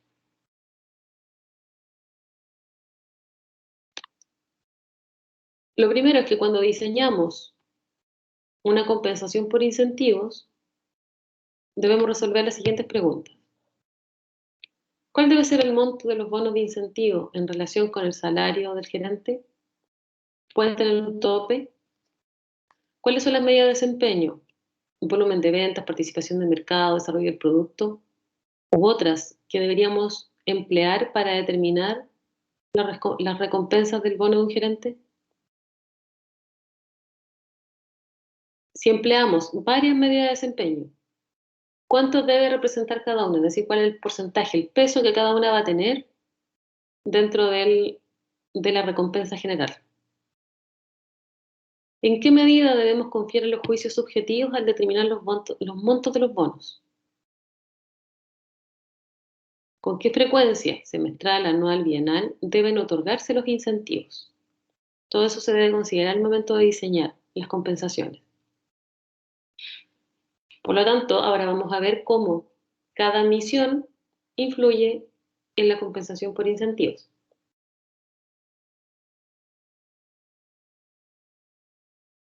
En cuanto a la primera pregunta, muchas empresas aplican el principio de que mientras más riesgos implique la estrategia, mayor será la compensación que va a recibir el gerente en relación con el salario. ¿Y esto por qué? Porque lo que indican es que como el gerente está en un ambiente más incierto, deben correr más riesgos, deben recibir un mayor bono de incentivo. Por lo tanto, como estamos en un ambiente de mayor incertidumbre en la etapa de construcción, puede ser que en esta misión de construcción, puede ser que los gerentes de construcción dependan más de los bonos que los gerentes de cosecha, por la incertidumbre en la que están. En cuanto a la segunda pregunta, cuando la recompensa la relacionamos con criterios de desempeño, lo que buscamos entonces es que se logre un desempeño óptimo, pero esto relacionado con ciertos criterios.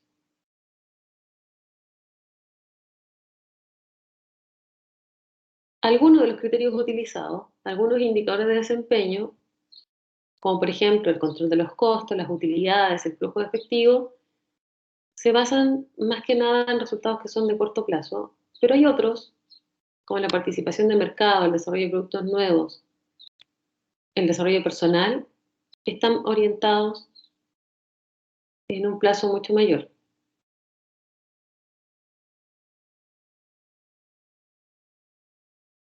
Si los bonos de incentivo los generamos, los formulamos en criterios de corto plazo, también vamos a hacer que el gerente general se concentre en el corto plazo. Y lo mismo al revés. Si los bonos de incentivo los basamos en objetivos a largo plazo, vamos a hacer también que los gerentes, los ejecutivos se centren en el largo plazo.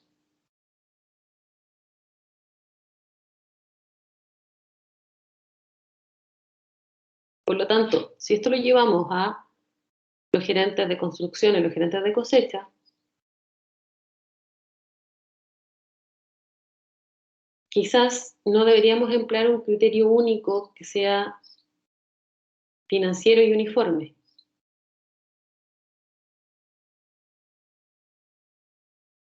Y tampoco a lo mejor una utilidad operativa común, sino que es mejor emplear varios criterios de desempeño con distintas importancias de acuerdo también a la misión de la unidad comercial. Por eso, por ejemplo, el criterio de la asignación de bonos es mucho más financiero en el caso de la cosecha que en el caso de la construcción. Es más subjetivo en el caso de la construcción y basado en fórmula en el caso de la cosecha. Menos frecuente el pago de bonos en la etapa en la misión de construcción, perdón, que en la misión de cosecha. Por lo tanto, tampoco se puede establecer un criterio único.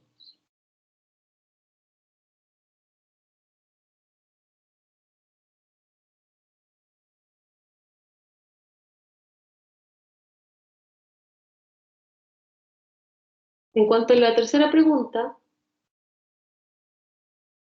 tenemos en un extremo el bono que un gerente puede obtener y esté de acuerdo a un plan basado en una fórmula rígida que mida el desempeño de forma cuantificable, lo cual sería, por ejemplo, lo que hablábamos de exceder en cierto porcentaje en las utilidades presupuestadas. Y por otro lado, podemos tener que el bono se puede basar en el juicio subjetivo de un superior. Entonces ahí también podemos basar esto en una combinación de fórmulas y criterios subjetivos. Ahí tenemos la subjetividad y la objetividad.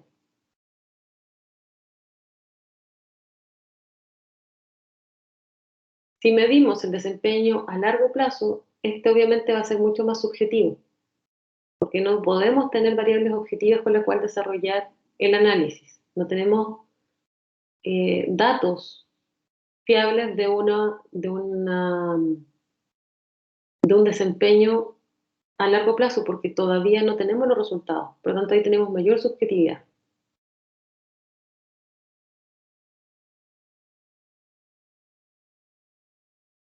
Y en ese caso, por ejemplo, ¿por qué tenemos una mayor subjetividad en la misión de construcción? Porque tenemos objetivos que son más a largo plazo. No vamos a lograr la participación de mercado o el crecimiento que queremos en el corto plazo. Siempre tengan presente el ciclo de vida del producto. Se demora mucho más el producto en la etapa de introducción y crecimiento de lo que se demora en la etapa ya de madurez y declive. Por lo tanto, en ese caso tenemos objetivos que son más a largo plazo y por eso también tenemos criterios más subjetivos para establecer los bonos. Y la frecuencia del pago de bonos, ¿por qué es más frecuente en el caso de cosecha? Porque también tenemos objetivos en el corto plazo cumplir. Y como tenemos este mayor cumplimiento en el corto plazo, es mucho más frecuente el pago en las misiones de cosecha que en las misiones de construcción. Y el otro objetivo que tiene es que pagar los bonos con menos frecuencia también hace que los gerentes se concentren en el largo plazo, que es lo que buscamos también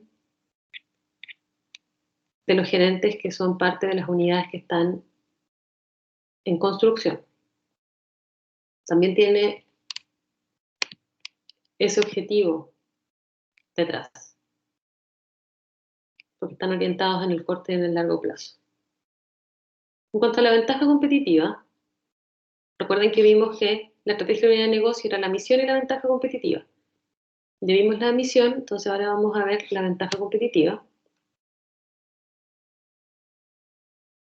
Teníamos dos tipos de ventaja competitiva, donde la empresa puede competir por diferenciación o por costos bajos. Si lo que queremos es diferenciarnos, tenemos una mayor incertidumbre que si buscamos una estrategia de costos bajos.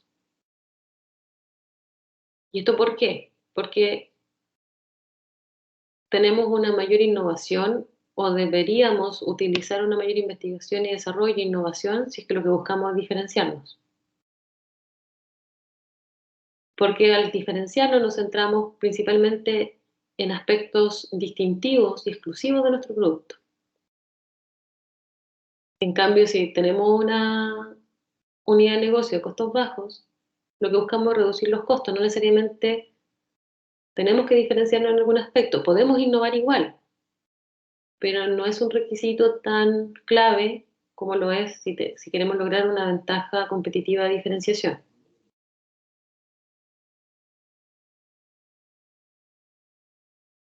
Por lo tanto, la incertidumbre es mucho mayor porque si tenemos productos innovadores, diferenciales, lo más probable es que estos productos nunca hayan sido probados ni llevados al mercado. Tenemos ahí un mayor riesgo y una mayor incertidumbre. Otro aspecto, otra razón, las unidades de negocio con costos bajos suelen tener líneas con pocos productos para reducir los costos de inventario y también para beneficiarse de las economías de escala. En cambio, las unidades de negocio con diferenciación tienen un mayor número de productos con el fin de crear exclusividad. Y también el tener mayor cantidad de productos, hace que sea más complejo de controlar y más incierto.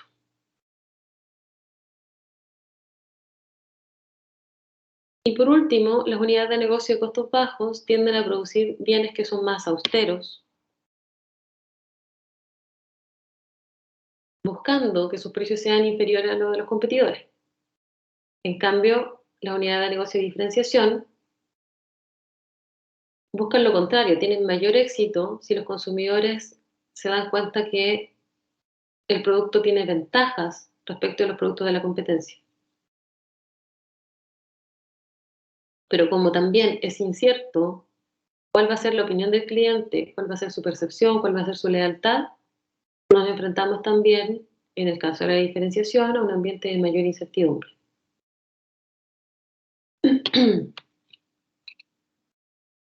En este caso, entonces, tenemos que la especificación que va a tener el sistema de control de las unidades de negocio de costos bajos y diferenciación van a ser similares a las que tienen las unidades de negocio de cosecha y construcción. Y esto debido a la incertidumbre que ambas manejan. Podemos hacer entonces el símil entre ambas.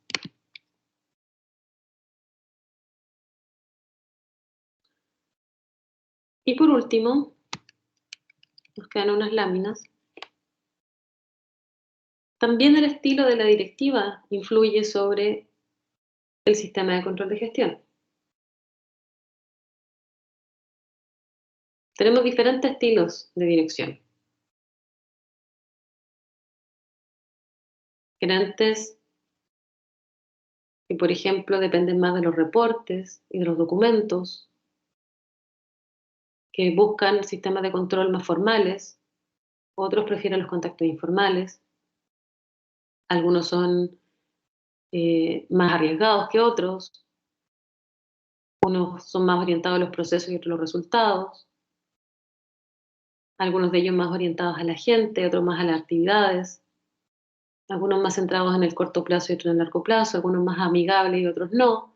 Por lo tanto, tenemos mucha diversidad en los estilos de dirección y en las personas que dirigen la dirección. Y esto influye en cómo afecta el proceso de control de toda la compañía.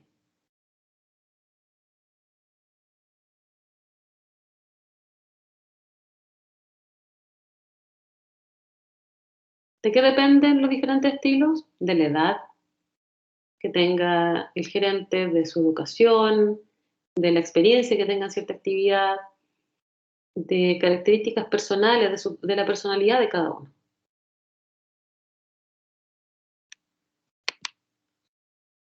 ¿Cuáles son entonces las implicancias en el sistema de control de gestión?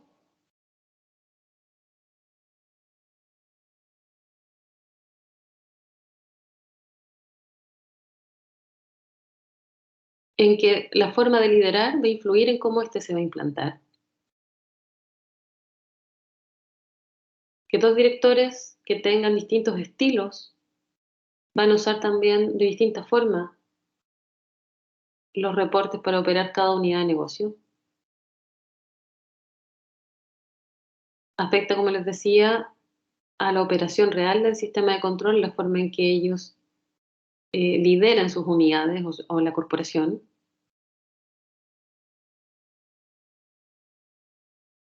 También puede ser que se le dé mayor importancia a los reportes o a las instrucciones, en el caso que haya un cambio del director ejecutivo.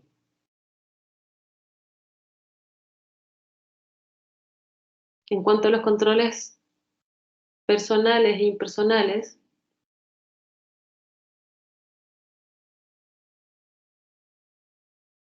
también depende del estilo de la dirección.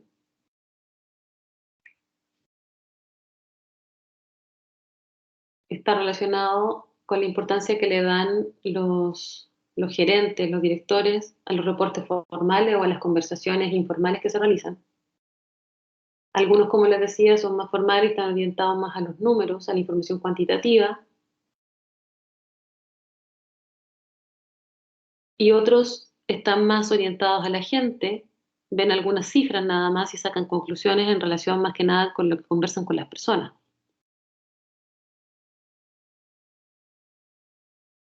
Qué tan orientados sean los gerentes a la información y a la información cuantitativa también va a depender de la frecuencia de reportes que soliciten, la información, si quieren a lo mejor un reporte que sea más gráfico, con más detalle, más numérico, etc.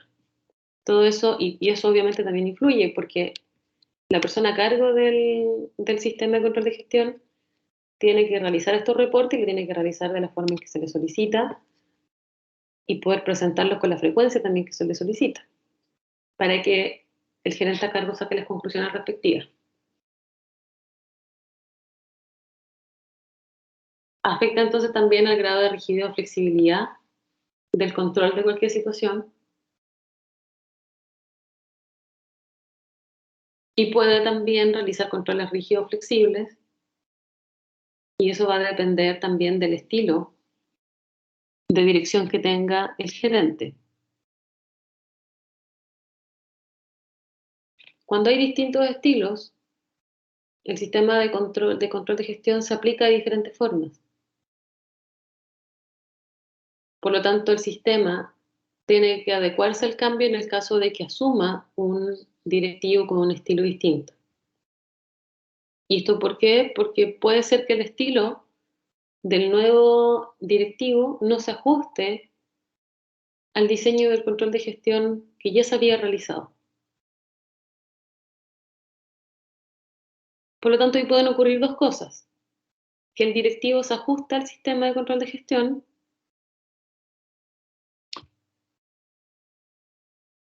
o puede ser que el control de gestión tenga que ser modificado.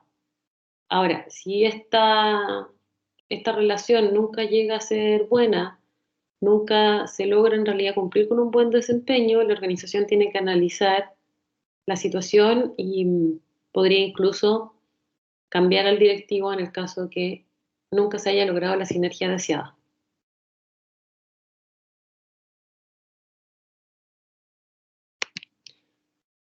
Esa sería la materia por hoy, chiquillos. Es harta información, harta materia, como les decía. Dense el tiempo para estudiarla, para leerla, sobre todo porque la vamos a aplicar el próximo miércoles y porque ya tenemos la prueba el siguiente miércoles, el 1 de septiembre. No sé si tienen alguna duda o consulta.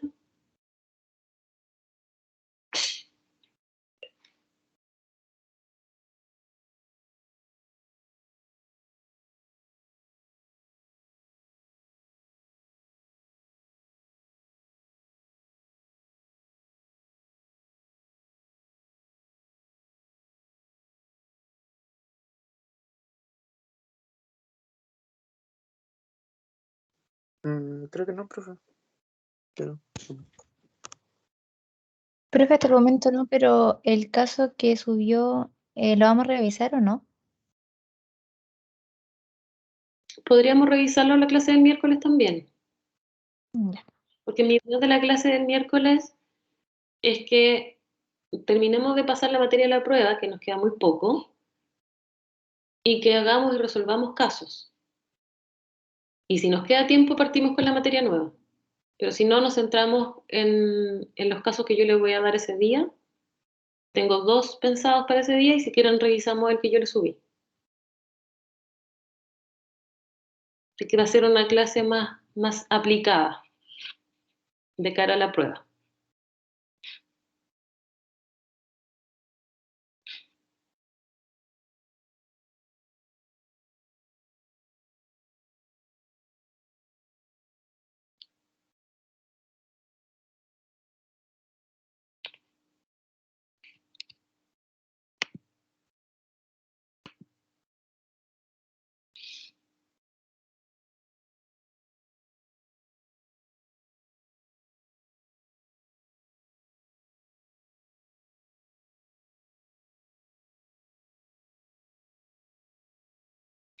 Bueno, chiquillos, parece que no hay más dudas. Veo que ya se están saliendo del grupo. Nos vemos el miércoles. Que tengan una buena semana. Cualquier cosa, me mandan un correo si tienen alguna duda o consulta, ¿ya? Repasen la materia para que la clase del miércoles sea lo más fructífera posible.